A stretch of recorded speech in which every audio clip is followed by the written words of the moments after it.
Olá, boa noite a todos. Estamos de volta. Muito tempo sem fazer live. Estamos voltando hoje com um tema que é super importante na prática. Eu acho que é muito pouco abordado, né, nos consultórios, que é sobre menopausa, né? E perimenopausa, os sintomas que isso causa, os sintomas físicos, os sintomas psíquicos. A gente conta com a doutora Graziela Mendonça, ela está entrando aqui.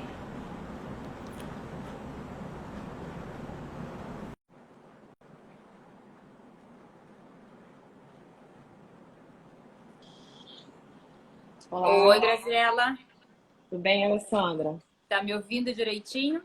Tô. Boa noite para todo mundo. Um prazer estar aqui com você, conversando, falando desse Graziela está tema. estreando no Instagram.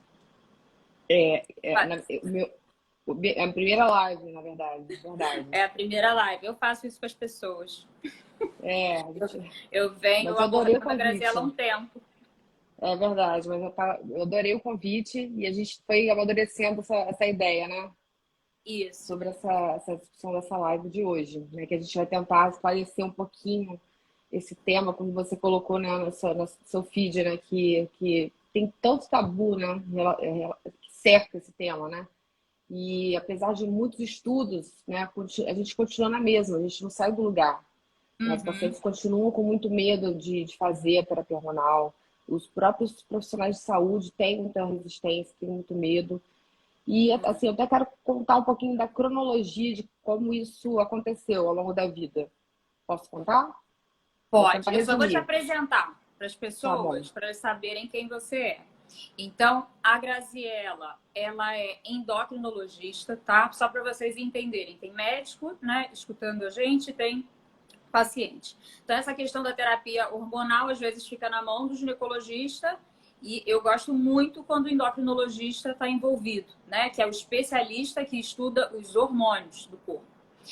Então, a Graziela tem mestrado, né, Graziela, pela UFRJ, e ela hoje é coordenadora do ambulatório de menopausa do IED, tá? O Instituto de Endocrinologia e Diabetologia. Então a gente está diante de uma profissional assim super respaldada, porque nessa área também, infelizmente, tem muita gente que se mete, né? Fala sobre beleza, vitalidade e tudo mais. Então tem muito não especialista manejando isso, a gente vai falar um pouquinho sobre chip da beleza e tudo mais. Uhum. Então, eu sempre falo muito no consultório que, assim, para fazer reposição hormonal tem que ser com um especialista. Então, é isso. Pode começar falando aí da temporalidade, Grazi. Então, eu só queria falar então para tentar todo mundo tentar entender, né, o porquê que hoje ainda existe esse tabu de prescrição, né? Até 1960, 1990, a terapia hormonal ela era muito prescrita, tá? Difusamente pelas mulheres, né?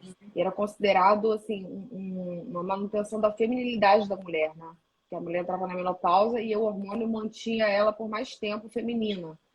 E depois de um estudo muito importante que aconteceu em 1990, e até foi interrompido porque ele tiveram uns desfechos, né, uns ruins, né, em relação à doença cardiovascular, a câncer de mama. Então, eles interromperam o estudo.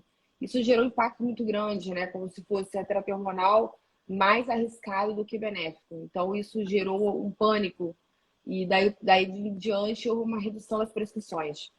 Mas depois desse estudo, várias reanálises, né, após esse estudo, mostraram que ele foi feito de uma maneira que não foi correta. Ele selecionou Aham. pacientes diferentes, né, uma faixa etária de mulheres mais velhas e mulheres que já tinham uma doença coronariana, entendeu? Que já seria uma prevenção secundária ao invés de uma prevenção primária. E então, assim, também tinha a questão dos tipos de hormônio, né, que existiam naquela época. Hoje em dia já tem outros tipos de hormônio muito mais naturais, né, que Aham. simulam os hormônios do nosso organismo e que com isso causam menos impacto, né, na mama e na questão da trombose, alterações Uhum. metabólicas. O que eu vejo, assim, na minha prática, né, como não especialista, não endocrinologista clínica, A minha sensação é que antes as mulheres usavam terapia de reposição hormonal com doses maiores, né? Assim, às vezes até demais, todas usavam indiscriminadamente. Eu peguei várias mulheres no consultório que usavam terapia de reposição hormonal por mais de 6 anos. Algumas usavam até por 10 anos terapia de reposição hormonal.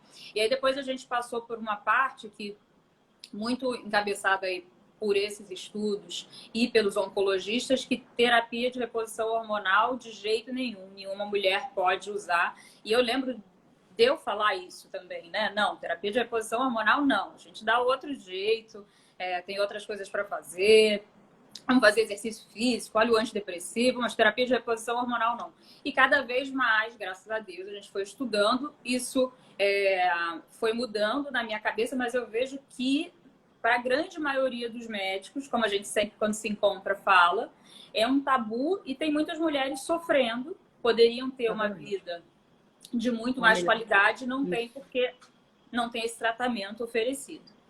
Queria que você falasse pra gente, Grazi, o que é a menopausa e a perimenopausa? O que a mulher sente? Então, para começar, eu vou falar quando que a mulher sabe que ela está na menopausa, né? O diagnóstico é clínico, não precisa fazer nenhum exame de sangue, né? Quando ela fica 1 ano sem menstruar, né? A partir do momento que ela fica 1 ano sem menstruar, né? Que geralmente é o período entre 45 e 55 anos, que é a média de 52 anos, a gente fala em menopausa. A perimenopausa já é um período que vai anteceder a menopausa.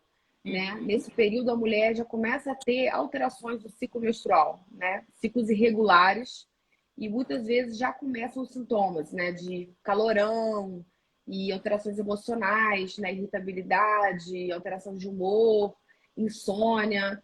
E muitas vezes essas alterações emocionais não são nem percebidas por ela como sendo um sinal do início da menopausa, e nem pelos profissionais de saúde que estão acompanhando essa paciente, entendeu? Sim.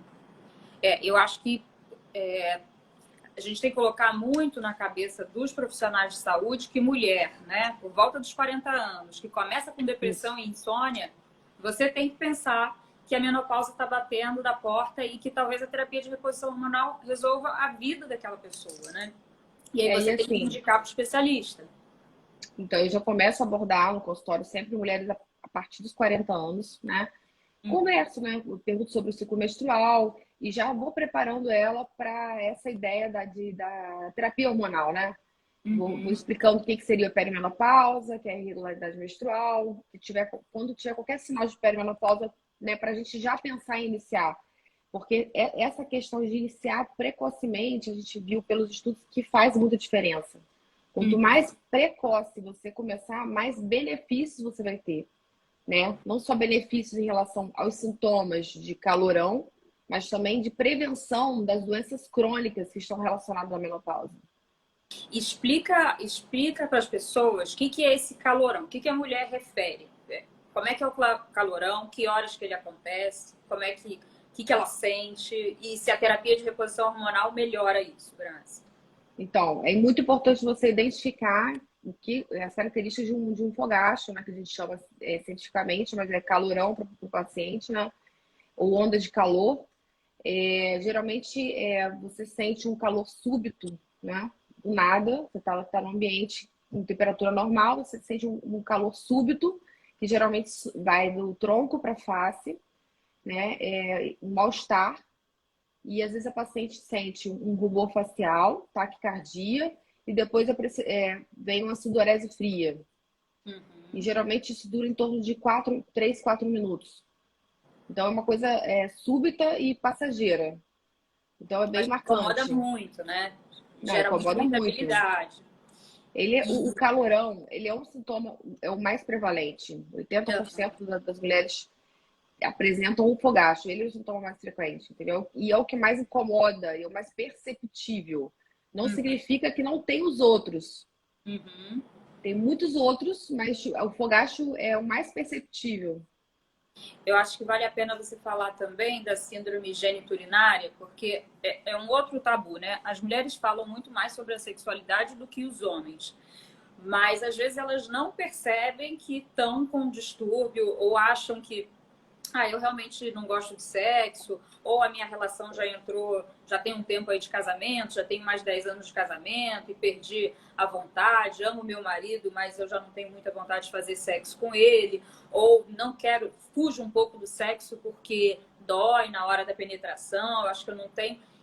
E não abordam isso porque ficam com vergonha, porque se sentem mal, isso diminui a autoestima, não se sentem mais jovens. Conta um pouquinho pra gente sobre essa síndrome geniturinária. Então, dentro da consulta menopausa, a gente sempre aborda essa questão da libido, né, da parte sexual, da lubrificação vaginal, né? O que acontece de fato, né, na menopausa em relação à disfunção sexual? Você tem, então, pela perda de colágeno, da elastina, né, que está relacionado à baixa do estrogênio, né, a perda do colágeno, começa a ter um encurtamento da vagina e a perda da elasticidade, ela fica curta. E com isso você começa a ter dor, sentir dor na relação sexual. E mais a diminuição da lubrificação vaginal. Você tem uma diminuição da lubrificação, né? Ela lubrifica menos e a vagina encurtada, isso seria atrofia. E com essa atrofia tem a dor na relação sexual, que é uma queixa da menopausa. Às vezes a mulher também queixa de... Eu acabei falando de disfunção geniturinária, quero que você fale sobre isso, mas essa é a disfunção sexual. E tem também a disfunção geniturinária. Fala um pouquinho pra gente. Então, aí uma coisa que eu queria emendar, né? Então, assim, a mulher sente relações sexuais, a relação sexual se torna dolorosa, tá? E com isso, ela começa a evitar a relação sexual, porque para ela a experiência se torna dolorosa. Então, com isso, ocorre a diminuição da libido. Então, na verdade, a diminuição da vontade de fazer sexo por ter experiências ruins, traumáticas para ela. Então, ela começa a evitar. Não tem muito uma relação direta do estrogênio, a queda do estrogênio com o libido, mas sim principalmente essa questão das relações sexuais dolorosas, entendeu? Mas, assim, é óbvio também que, assim, a menopausa, ela acontece na vida da mulher em uma fase complicada, que é aquela fase de meia-idade, que você tem a saída dos filhos de casa, que até tem o nome da síndrome do ninho vazio, né? Você tem, às vezes, né, a readaptação com um casal, né? Que os filhos vão embora, o casal tem que se readaptar, conviver juntos. E geralmente a família, né, tem um pai, uma avó que geralmente está em fase de adoecimento, aí a mulher tem que cuidar desses pais, desses avós. Então, são períodos que a mulher se sente muito pressionada, tem muitos motivos para ela se alterar, né? Então, tudo isso pode afetar a libido. Ela fica mais depressiva, mais ansiosa. Então, assim, a libido na mulher assim, multifatorial. Exatamente. Não dá pra gente atribuir, falar que é só hormônio. Não é só hormônio. Então, tem relacionamento, tem suas crenças, tem uso de medicamentos envolvidos, né? Paciente com depressão. Então, tem que ser olhado caso a caso. Eu falo, assim, tem alguns maridos que já me agradeceram profundamente, imagina no seu consultório, né? Só de falar, poxa, obrigada por ter mandado minha mulher para endocrinologista, que você salvou a minha saúde, né? Porque a vida sexual do casal vai embora, né? A mulher não tem vontade de fazer sexo porque dói, isso diminui a libido, ela para de fazer, o marido fica inseguro, ele também às vezes está numa fase um pouco mais complexa e a vida do casal vai desandando, né? E aí quando você começa a terapia de reposição hormonal, parece que, olha, nossa, tô olhando para ele de outra forma, ele tá me olhando de outra forma, é bacana a diferença. E é muito legal, muito bacana de ver, né? Parece que a mulher desabrocha, entendeu? Você atende a paciente de um jeito, você prescreve a terapia hormonal e quando ela volta de outra maneira, sabe? Feliz e leve, entendeu? E super feliz mesmo, de ter melhorado os sintomas e de estar se sentindo melhor, de ter diminuído a fraqueza. Então, assim, eles têm sintomas que você nem se dá conta, tipo a fadiga que a mulher sente, né? A insônia que atrapalha muito. E, assim, Outra coisa que me chamou a atenção de ver em algumas pacientes que é bem menos, é dor articular. Sim, a dor articular é também dos sintomas, não tão frequente, né? Aham. Mas já vi alguns casos, sim, de dor articular. E que E aí a melhora coisa com a zera, né? Você remoção. está ali procurando diagnóstico da dor articular da paciente e aí começa a terapia de reposição hormonal, pronto. A mulher está pronta de novo. Ela vai fazer exercício, ela fica toda doída, ela está cansada, ela não consegue ir para academia, ela começa a fazer terapia de reposição hormonal, parece que lubrificou, né? Tudo. A articulação Sim, também. Tá sim. tudo melhor. E é uma coisa que nem é pensado, né? Não é Nem é pensado. pensado. É, a gente não. Eu vi assim, na prática, teve até uma paciente que marcou bastante, porque a Lu tem que ir em você. A Lu tá falando que tem tudo. Vamos marcar com a Grazi, Lu. Tem que ir lá.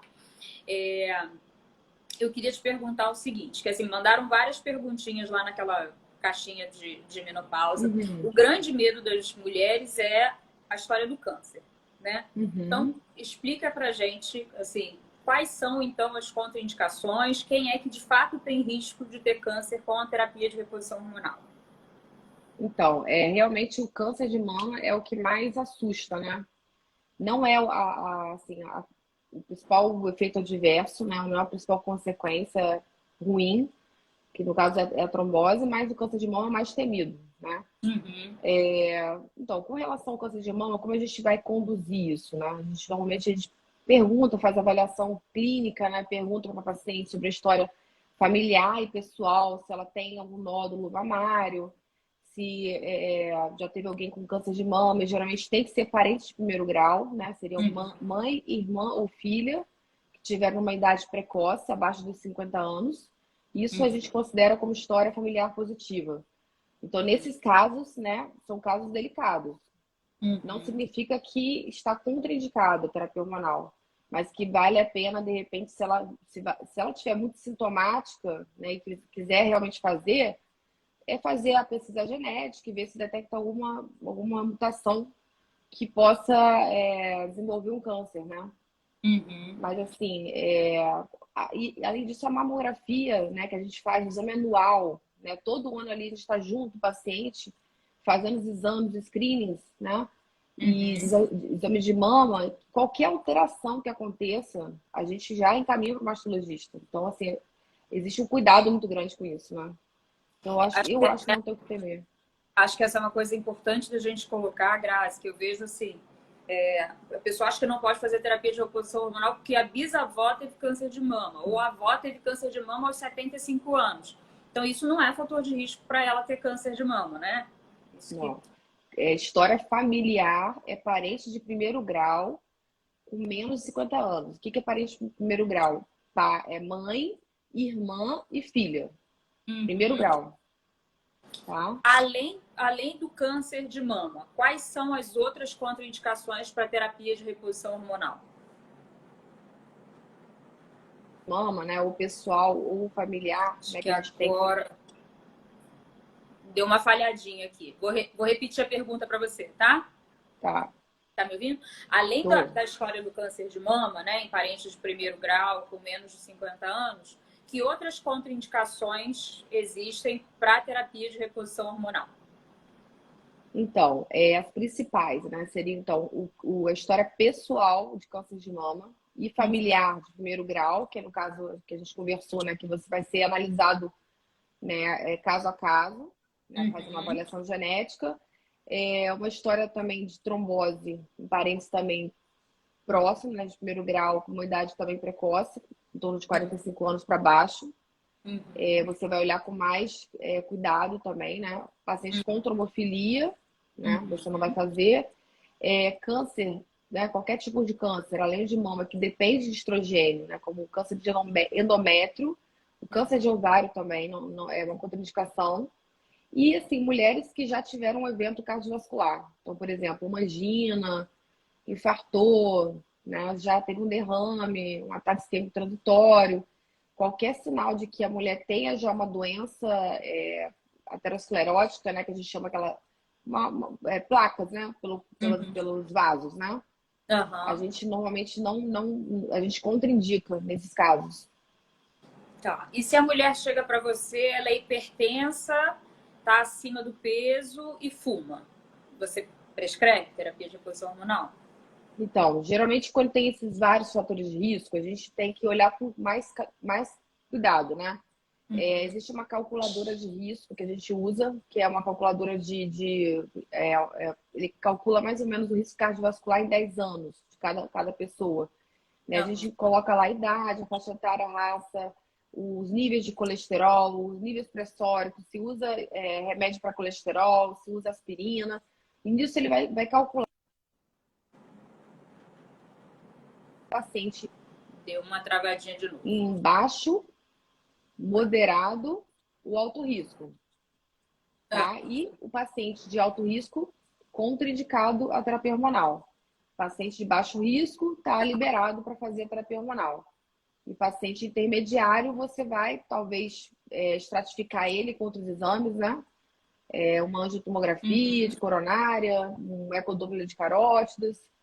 E aí, para poder você ter mais informação dessa paciente, né? Se ela tem uma doença aterosclerótica leve, até é possível fazer. É até possível você fazer. Com estatina. Com estatina, entendeu? Tá. E Uma aí coisa... você resolveu fazer a terapia de reposição hormonal. Qual a escolha? Eu faço oral, faço transdérmico, creme? Isso que eu ia falar. Então, a gente tem estrogênio atualmente, né? Como é que a gente faz a terapia hormonal? Normalmente, o estrogênio, né, é o principal hormônio que está relacionado com os sintomas da menopausa. Então, é a queda do estrogênio que está relacionada aos sintomas da menopausa. Então, tem que ser feito o estrogênio contínuo, todos os dias, que existe na forma de adesivo ou gel, que a gente aplica na face interna da coxa, ou em comprimido, tá? E a progesterona, a gente faz em mulheres que têm útero, tá? A gente faz com o objetivo de diminuir o risco de câncer de endométrio nessas mulheres que têm útero. Então, a progesterona não é para melhorar os sintomas, é sim para proteger de câncer de endométrio.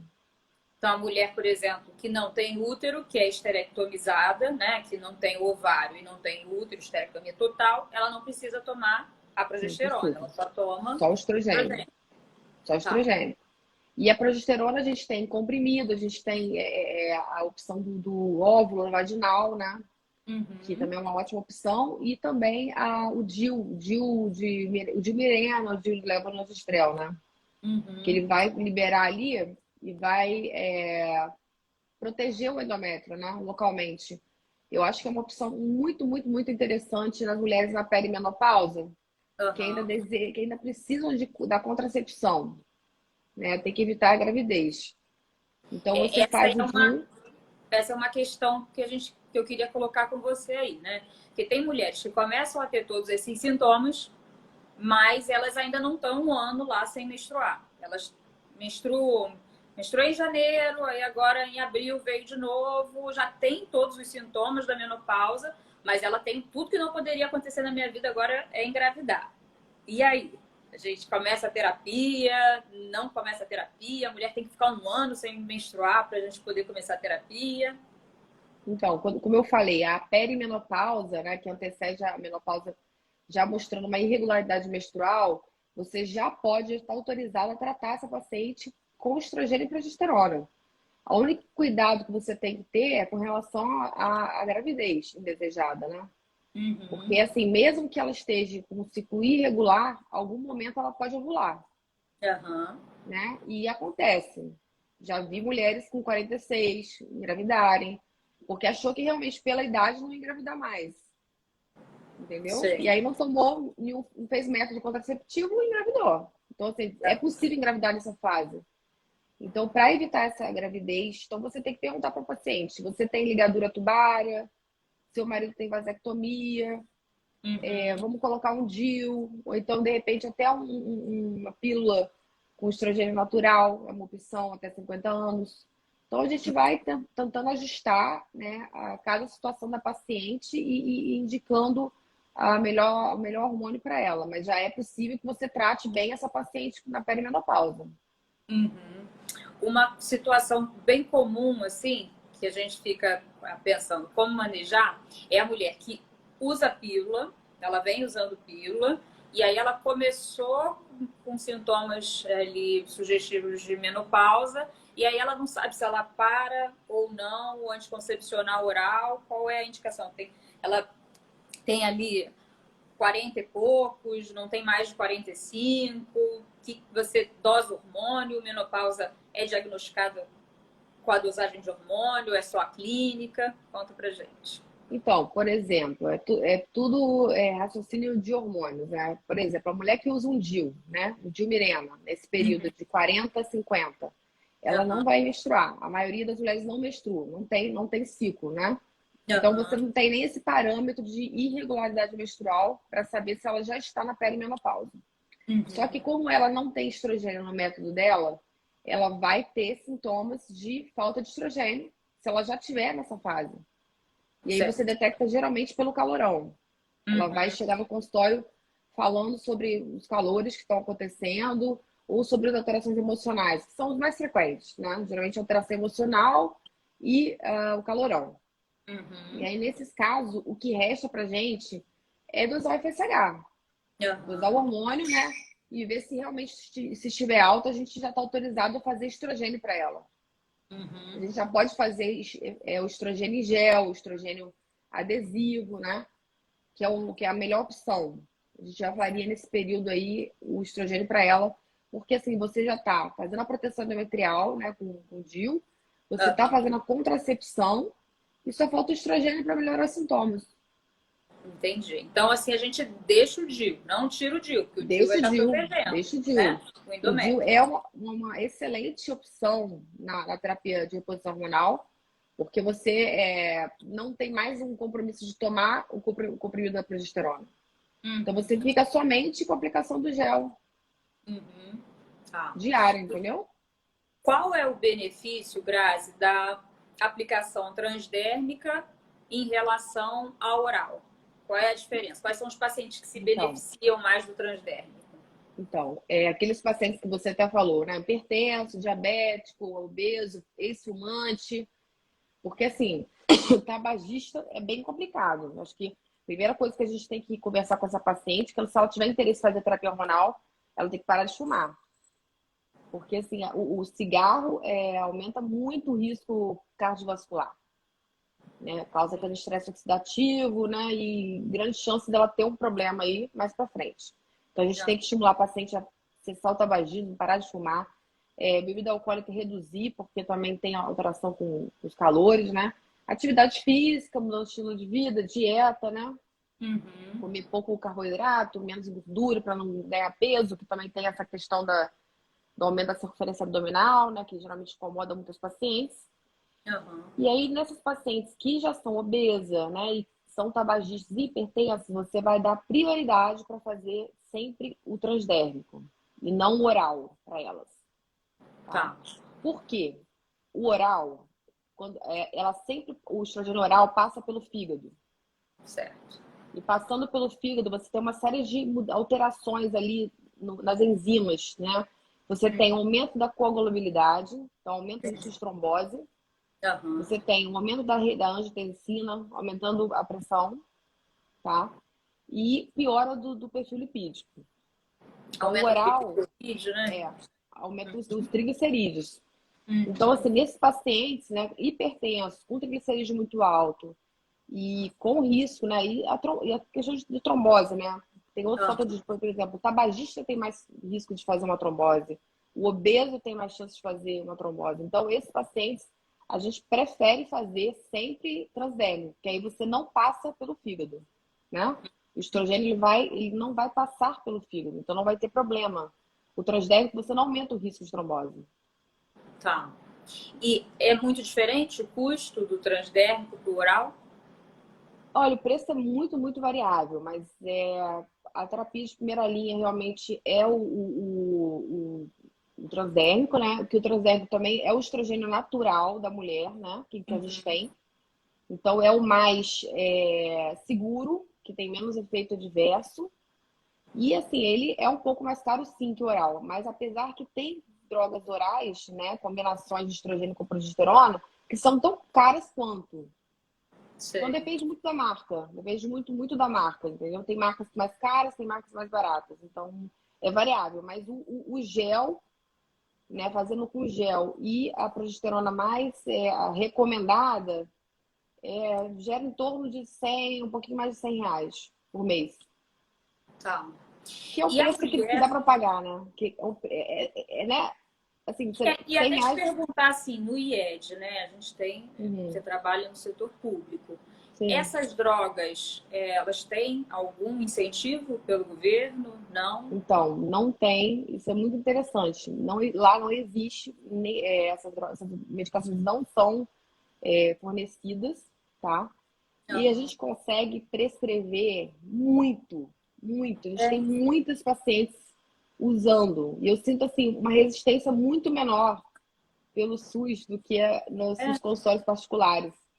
Porque eu acho que também por estar num hospital endocrinológico, os colegas que encaminham já de um outro ambulatório por conta do fogacho que ele percebe, aham, chegam para a gente e ele chega aberto, né? Com aquele sofrimento e aberto para a opção terapêutica que a gente oferece.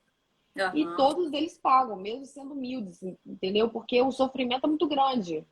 Melhora muito a Então, qualidade de vida, né, cara? melhora muito. Então, assim, Porque a pessoa pode melhorar da vida dela, assim, né? O, eu ela sente. sei. Deu uma falhadinha aqui. Aí, deixa eu te perguntar Sim. outra coisa. Vamos lá. A gente agora está diante de uma mulher que a mãe teve câncer de mama, tá? Com menos de 50 anos, então ela tem uma contraindicação à terapia de reposição hormonal, mas ela tem muitos sintomas geniturinários, tá? Ela fala que quando ela tem dificuldade na questão urinária, costuma ter mais infecção urinária, tem questão de disfunção sexual também, costuma ter fissura na vagina, o ato sexual é mais doloroso e ela tá desesperada, ela quero continuar Que é um casada. tratamento. O que a gente faz? Então, a primeira coisa é como a gente conversou, né? A paciente tem história familiar de primeiro grau, se ela ainda desejaria fazer a terapia hormonal sistêmica, né? Sistêmica que a gente fala é o gel mais o comprimido, né? Uhum. Se ela tiver com muita vontade de fazer, aí ela vai passar para aquela investigação de genética, né? Para fazer Uhum. a mutação, as mutações que são mais frequentes. E assim, mesmo ela falando que queira fazer, ela assina um termo de consentimento, e aí é possível fazer. Agora, quando ela não quer fazer por medo, né? A gente tem outras opções. Então, a gente tem outras opções que não seja a terapia sistêmica. Uma delas é o creme vaginal de estrogênio. A gente tem cremes, vários cremes com estrogênio, que a gente faz uma aplicação 2 vezes na semana e que isso melhora muito, muito mesmo. Assim, a questão é local, a lubrificação vaginal, o trofismo, essa questão do encurtamento, a lubrificação, assim, todas relatam uma melhora importante da dor na relação sexual.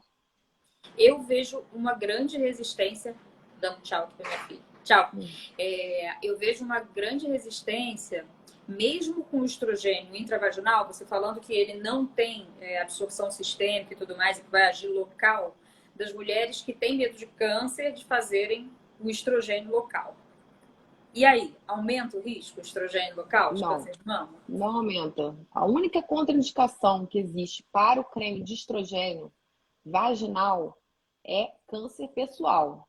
Se ela está Aham. com câncer de mama, ela está com câncer de mama, você Uhum. não vai fazer o creme de estrogênio. Certo. Mas por um cuidado, né? Porque quando a mulher está com um câncer hormônio dependente, todo e qualquer hormônio é retirado, Sim. tá? Uhum. Qualquer hormônio é retirado. É meio que uma lógica. Apesar da gente saber que esse creme de estrogênio, ele não absorve pelo corpo, fica só ali na região vaginal. Então Mas vamos é, tornar a coisa mais difícil. Agora a gente está diante de uma mulher com câncer de mama e na menopausa, tá? E ela tem muito sintoma geniturinário, disfunção sexual. Quais são as opções? então, você falou só disfunção sexual, mas tem A fogacho pior também. dela, queixa maior dela é a secura vaginal, a falta de libido, ela tem dor na relação. O que que a gente pode oferecer para essa mulher? Então, para essa mulher que tem sintomas mais geniturinários, né? Mais ali focado na região da vagina, né? Infecção também do trato urinário, a gente Uhum. faria somente um hidratante vaginal. A gente tem no mercado dois tipos de hidratantes, não é o lubrificante, não pode confundir. Lubrificante você usa no momento do ato sexual, Aham. né? O hidratante é um tratamento, né? Igual um hidratante corporal. Você vai Uhum. aplicar também na vagina, né? Em torno de 2 a 3 vezes na semana, até mais vezes, se for necessário. E isso vai melhorar também a questão do trofismo vaginal, a lubrificação. De fato, melhora bastante. Tá. É, e aí ela tem indicação de fitoestrogênio, porque as pessoas têm uma sensação que o fitoestrogênio é muito mais seguro, veio de planta, então é bom, não traz risco nenhum, me passa uma homeopatia, uma erva, alguma coisa que eu possa comprar no mundo verde. Quantas... Existe uma tendência da população em geral, né, achar que, assim, que o remédio, a medicação da planta é inócua, né, não causa nenhum problema. Uhum. Recentemente teve um caso de uma mulher que foi a óbito, né, tomando uma Chá. erva, né, um chá, Uhum. para emagrecer. Então, Aham. assim, essas ervas não são tão inócuas assim, né? Uhum. Não Sim. são tão inócuos. Então, assim, tem que tomar cuidado também com as ervas. Então, assim, o fitoestrogênio, né, o fitoterápico na menopausa, que a gente chama de fitoestrogênio, são substâncias, né, que têm a molécula semelhante ao hormônio estrogênio e vai agir no receptor, estimulando ali, como se ele fosse um hormônio mesmo. Assim, as sociedades de menopausa do mundo inteiro não recomendam o uso do fitoestrogênio, tá? Aham. Isso porque não existem estudos suficientes para tanto para respaldar assim eficácia, dizer que ele é eficaz e nem em Uhum. termos de segurança, dizer que Sim. ele não dá problema. Porque se ele estimula o receptor do estrogênio, ele também pode estimular o receptor do estrogênio do tumor, Aham. Sim. né? Então, não é eficaz, não é a eficácia não comprovada e a segurança também não. E não tem bula, que eu acho que é muito importante, né? Você comprar um remédio que não foi estudado, que não tem bula, você não sabe contraindicação, quais são os efeitos adversos, né? Então, eu acho bem complicado o fitoestrogênio, muito Já que complicado. estamos no assunto complicado, iremos para outro complicado. Chip da beleza. É, O que você esse acha nome, sobre o chip da beleza? pois esse nome é bem complicado, Comercial. né? Porque comercial, exatamente, né? Para resumir assim toda a beleza da mulher naquele chip, né? Aham.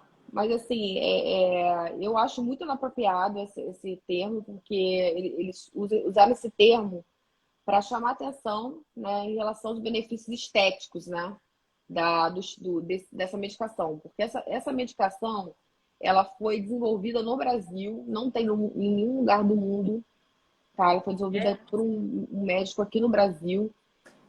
São bastõezinhos que são aplicados vários tipos de hormônio, pode colocar estrogênio, progesterona e fazer a reposição hormonal da menopausa, pode colocar testosterona. Então, assim, tem vários hormônios que você pode colocar, né, nesse bastão e é implantado no corpo da mulher. Só que esses bastões, eles não passam por órgãos reguladores e ele não é aprovado pela Anvisa. Não foi aprovado pela Anvisa. Então, é uma medicação que não foi estudada, e passa pela mesma situação. Não foi estudada, não tem segurança e não tem né, o que ele pode causar a longo prazo, né, de efeito colateral. A gente sabe que a curto prazo, né, e surtismo, excesso de pelo no rosto, acne, pele oleosa, né, o grossamento da voz e às vezes mais tardiamente o aumento do clitóris, né? Uhum. Mas também E tem é efeito irreversível, né? irreversível. Clitoromegalia, aumento do clitóris é irreversível. Só cirurgia para resolver. E assim, tem os efeitos cardiovasculares a longo prazo, né? Que a gente não estuda, não sabe exatamente quais são. Mas a longo prazo, né? ele pode causar outras complicações a longo prazo. E outra coisa também interessante é que se você não sabe o que tem ali, a paciente chega no consultório e não sabe o que tem ali dentro. Aham. Às vezes ela sabe o que tem aí dentro, não sei. Pode ter testosterona, pode não ter. E essa testosterona, ela gera ainda por cima um vício, assim, como é que eu posso falar? Concentração. Oi? Uma Assim, concentração, você quis dizer? não, um vício, assim, uma dependência física. Sei. Assim, você começa a ter necessidade, como se fosse uma droga mesmo, de usar. Quando você para de usar, você começa a se sentir, alterar o humor, começa a ficar fadigada. Então, ainda existe essa relação em mulheres que fazem uso a longo prazo, entendeu? Uhum. É difícil tirar, muito difícil tirar. Entrando nessa seara, assim, qual é. Porque as mulheres perguntam muito isso, né? Ah, elas correlacionam diretamente. Estou com baixa libido, vamos dosar minha testosterona aí. Então, vamos, assim, abrir a coisa sobre. Tem indicação de dosar testosterona na mulher e a gente dosando tem um nível abaixo do qual tem que repor ou Então, não? é muito, muito importante o que você falou, que realmente a gente tem visto uma tendência muito grande, né, de chegar no seu consultório já com dosagem de testosterona, que nem você pediu, entendeu? E aí você tem que dar uma resposta para a paciente, porque ela geralmente vem baixa e ela Uhum. acha que está com deficiência. Então, Exato. primeira coisa, não se dosa testosterona nas mulheres, né? Você só tem que dosar a testosterona quando você está suspeitando de uma síndrome que leve ao excesso de hormônio masculino. Uhum. Como, por exemplo, a síndrome dos ovários policísticos, né? Um tumor ovariano, um tumor de adrenal. Nesses casos que a mulher tem, né,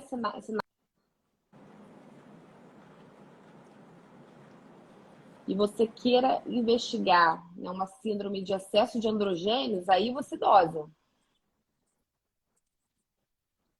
Aham.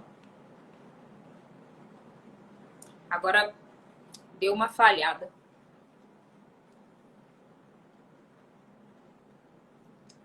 Vocês estão ouvindo, gente? Eu não estou ouvindo a Grazi agora. Deu uma travadinha. Testosterona livre. E isso acaba dando uma confusão na hora de Grazi, interpretar. eu acho que travou, deu uma travada. Uhum. Volta aí no que você estava falando. Só deu para ouvir até o uso da pílula. Ah, Vamos sim. lá. O que Vai. eu quis dizer é que muitas das vezes você tem né, profissionais que dosam a testosterona em vigência do uso da pílula e Aham. sabemos que a pílula, ela reduz a testosterona livre, a própria pílula. Então, reduz e aí a paciente vê aquele valor de referência e vê como está baixo e o próprio médico às vezes não sabe interpretar e aí chega para você, né, falando que a testosterona está baixa. Então, isso E acontece muito. tem essa síndrome da vida moderna, né? Que a gente fica cansado de fazer tanta coisa, dar conta de tanta coisa, tem que trabalhar, cuidar do filho e tal. Então, todo mundo tem motivo para estar cansado, mas se alguém pede uma testosterona, você vê a testosterona baixo, hoje é muito difícil você convencer o paciente que ele não tem indicação nenhuma de fazer testosterona e que a testosterona não vai salvar ele do cansaço. E na verdade fica mais difícil ainda quando ela faz a testosterona e vê que realmente melhora, como se fosse um doping mesmo. E você não consegue Sim. tirar depois, né? É, sim. Mas assim, atualmente a única indicação precisa, assim, correta da testosterona é na mulher na pós-menopausa que tem um desejo baixo, um desejo sexual baixo.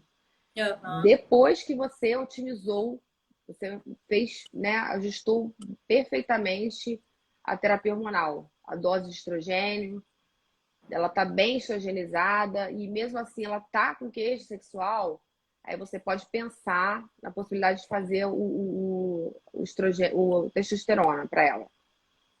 Então, para ganho de massa muscular não é uma indicação. Para endocrinologia ética, não. Não é. Para ganho de disposição também não.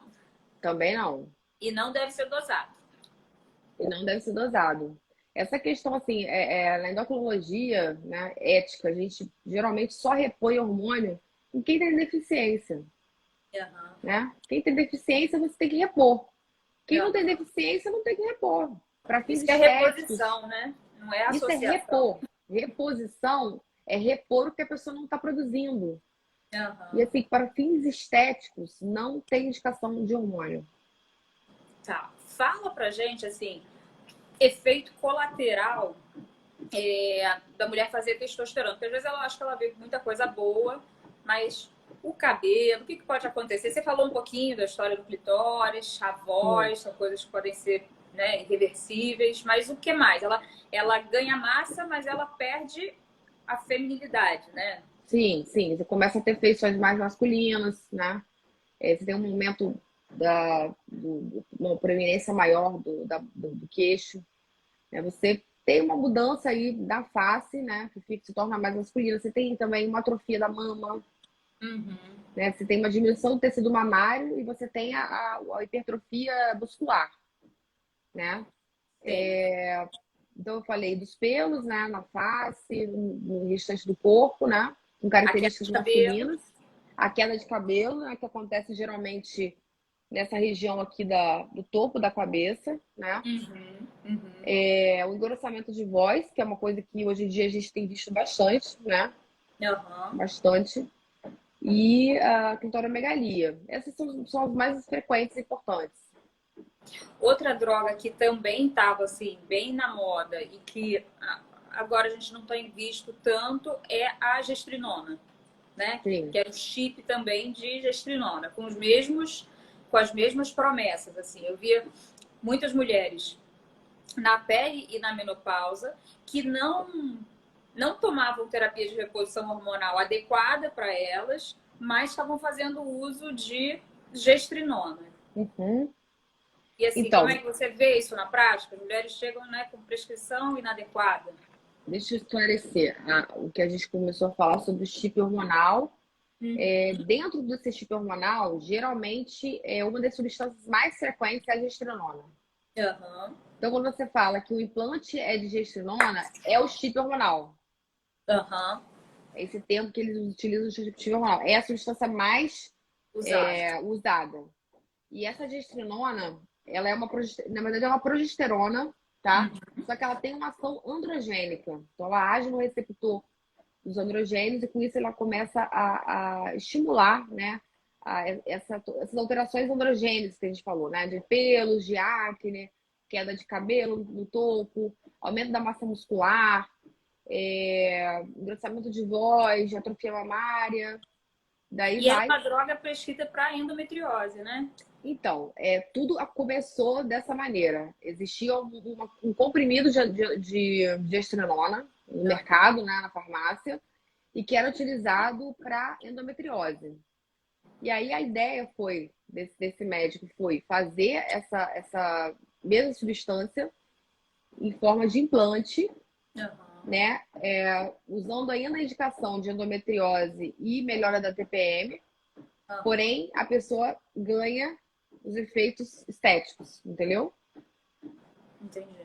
Desse jeito. Então, ela é indicada para endometriose, para TPM e ganha alguns benefícios aí de que a gente sabe de definição muscular, diminuição da celulite, aumento da libido, né? Que são coisas que todas nós mulheres gostamos, né?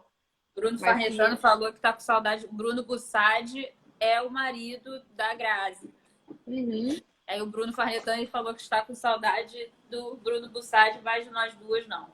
A gente também está com saudade de você. E ele Temos... fez também treinamento militar comigo também. Ah, é? Aham. Estamos com saudade de você, sim, Bruno Farnetano. Sim, estamos Um com dos melhores saudade. médicos que eu conheço. Tive o prazer de Verdade. conviver com ele anos no Papador. E o Bruno Bussati, que é o marido da Grazi, hoje eu convivo mais com a Grazi. Mas eu dei muito plantão com o Bruno Bussati também, que é um cardiologista maravilhoso. Então, saímos dessa história do chip. Eu vou te perguntar agora. Em relação, antigamente a gente falava muito sobre osteoporose, demência prevenindo osteoporose, demência prevenindo osteoporose, terapia de reposição hormonal prevenindo demência, terapia de reposição hormonal diminuindo osteoporose. Isso existe ainda? Tem espaço para isso? Não? Sim, com certeza. Então, como a gente conversou, né? Para mim é difícil falar reposição hormonal, porque esse termo está em desuso, né? A gente usa o termo de terapia hormonal, justamente por conta das doses que a gente utiliza, né? Porque você estava até falando que inicialmente usavam doses maiores.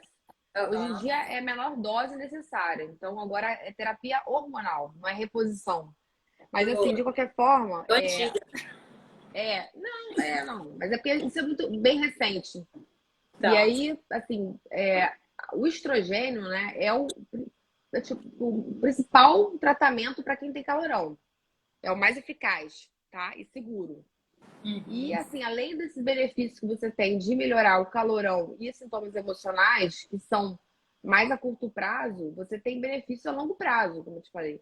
Que uma delas é a osteoporose, porque a osteoporose não é logo no diagnóstico. Geralmente ela acontece nos 10 primeiros anos da menopausa. Então, assim, você vai tratar ali, você vai ter o benefício de evitar essa perda óssea acelerada da menopausa. Você vai estar prevenindo essa perda óssea, tá? E outro benefício que é muito interessante, tá? A prevenção de doença cardiovascular, que é o contrário do que a maioria acredita. Porque quando você começa o hormônio precocemente, você não teve ainda aquela questão de alteração de estrogênio, né? O down regulation dos receptores, né? A falta e a reposição. Então, você tem, no início muito precoce da terapia de estrogênio, você pode falar que a mulher vai ter um risco cardiovascular menor. Porque a gente sabe que na menopausa, a principal causa de mortalidade pós-menopausa é doença cardíaca, não é? Que a gente fala no consultório isso, né? Que assim, a mulher ela vem na frente do homem ali mais protegida da doença cardiovascular, enquanto o ovário está ativo, né? Depois que ela para de produzir estrogênio, o risco dela iguala ao do homem. Igual ou aumenta até, né? Dependendo da mulher. E tem estudo, né, mostrando que essa percepção da gente, tanto do leigo quanto do médico, que a mulher é mais protegida das causas cardiovasculares, que nós somos muito mais subdiagnosticadas, muito mais maltratadas quando temos uma síndrome coronariana e temos evolução pior das doenças cardiovasculares, simplesmente porque mulher tem menos doença cardiovascular que homem. Mas é isso, é só até a menopausa. E a terapia de reposição hormonal prolonga essa nossa vantagem, né? Então, o raciocínio é exatamente esse. Você começar precocemente e não ter essa pausa. Você vai prolongar o seu período com estrogênio na sua vida. Tá? E assim, indefinidamente. Você vai fazer hoje em dia de acordo com a decisão do paciente e do médico. Não tem mais um prazo assim, de fazer por 5 anos, fazer por 10 anos. Isso acabou. Hoje em dia, você faz pelo tempo que o paciente quiser e o médico deve definir ali na consulta, de acordo com os exames dele, se está tudo bem, né? Vendo os riscos e benefícios. Então, a gente vai deixando essa reposição ao longo da vida, porque assim, realmente parou, aí é que vem a menopausa, os sintomas da menopausa. E essa coisa da terapia de reposição, da terapia hormonal, durar ali 4, 5 anos pós-menopausa, vem da história do fogacho melhorar com esse tempo? Olha, eu acho que tem muito a ver, eu acho não, com certeza, com o risco de câncer de mama, porque eles viram que o câncer de mama acontecia com mais frequência nos primeiros 5 anos. Desculpa, mais de 5 anos. Então você fazia até. Mais de 5 anos. Então você fazendo até 5 anos, você teoricamente não teria esse risco. Ou você diminuiria esse risco. Mas isso assim, caiu? isso foi por terra, entendeu? Foi por terra, caiu por terra. Então hoje em dia a gente faz pelo tempo que o paciente e o médico decidirem a cada consulta, né? Conforme os exames, se está tudo bem, pesar risco-benefício, né? Porque eu vejo o seguinte, mulheres assim que fazem terapia hormonal, se sentem bem, elas não querem parar. Elas não querem parar. E vamos tocando para frente. Vamos seguindo, vamos acompanhando. É isso aí. E a última pergunta, assim, só para. Peraí, que o cachorro tá comendo tapete. Para, parou. Ele já tentou aqui interagir com você, ele veio na live, ele tá ali comendo tapete. A última pergunta, assim, para a gente fechar, que tá quase na hora. A paciente pergunta assim: o meu risco de câncer está aumentado. Existe um número? Aumentado em quanto? Em quanto que aumenta o risco de câncer? Para pacientes que não tem essa questão da história familiar, né, de primeiro grau, eles falam em torno de um caso para cada 1.000 pacientes, tá? Que não seria uma alteração tão significativa. Eu, por exemplo, que tenho um número muito grande de pacientes no IED que faz a terapia hormonal, eu só vi até hoje uma paciente que teve câncer durante a reposição hormonal, tá? Uma. De anos. E nem dá para dizer que não foi esporádico, né? Não. Aí o que acontece? Na verdade, a literatura diz que o estrogênio não é o causador da célula tumoral, né? Você tem já uma alteração genética e a presença da célula tumoral e que o estrogênio ele levaria a uma proliferação mais acelerada dessa célula tumoral. Entendeu? Então não seria exatamente que o estrogênio leva ao câncer. Se o câncer estiver ali, o estrogênio vai acelerar o desenvolvimento daquela célula tumoral. Por isso que o teste genético é importante, né? Para ver a viabilidade que você teria. Muito bem, Grazi, são 8 horas agora. Te agradeço imensamente. Foi maravilhoso. Um prazer, foi ótimo. Eu acho que ajudou a desmistificar muito, né? E, enfim, eu vou colocar lá uma caixinha de perguntas no meu Instagram, aí falar para a Grazi se ela quiser botar no dela também. E aí, se alguém ficou com dúvida, porque é um assunto, geralmente a gente vê diversas perguntas aqui, né? Mas é um assunto delicado, então muita gente não quer se expor. Então, manda na caixinha de pergunta que o que mandar para mim, se você responder, eu mando para a Grazi. Pode mandar para mim, né? E a gente vai respondendo aí. Maravilha. Mil beijos. Beijo, prazer. Muito obrigada. Tchau, tchau. Tchau, obrigada.